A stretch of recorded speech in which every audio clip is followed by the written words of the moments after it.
So ayan, kahit bumabagyo, biyahe pa rin tayo, home service tayo. Punta tayo ng Antipolo ngayon, mga bossing, mga kadiskarte.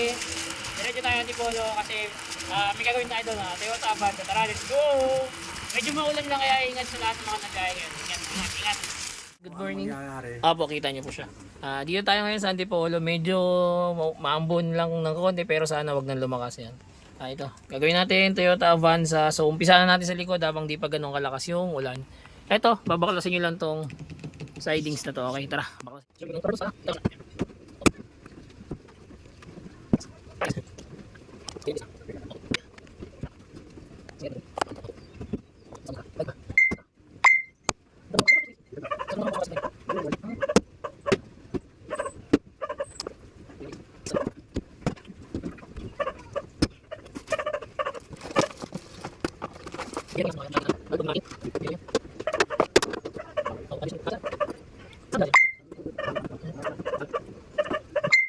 Nakabit natin yung GPS, tapos yung reverse camera ito na din.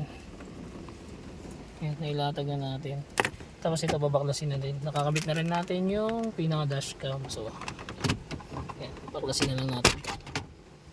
Yan.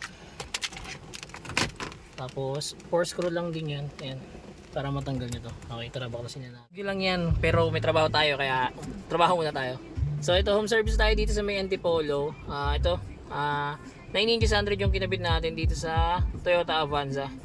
Ayan. Siyempre kasama pa rin sa package natin yung reverse camera.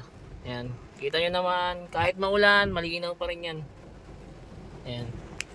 And then, nag-avail din sa atin si bossing nito. Yung front dashcam. Ito. Pag gusto nyo po makita yung front dashcam, yan. CarPlay yan. Ay. Dito tayo sa, ayan, Yocam Driving. So ayan, malinaw din yung ating front dashcam. Pag gusto nyo i-review yan, pindutin nyo lang itong baba. Ayan, mari-review nyo na siya. Kung ano yung naka-highlights, yun yung mari-review nyo. Ayan. CCTV talaga. Opo, ayan. Siyempre kasama pa rin sa record nyo. May tao sa camera natin, pero dito wala. Ayan. So mga gusto po mag-avail niyan, drop message lang. Direct message lang for better and faster transaction. Don't forget to like and follow. Ito nga po lang in-avail ni Bossing. Meron na itong Apple CarPlay and Android Auto na tinatawag. Ito yun. Okay. Ingat, ride safe sa lahat.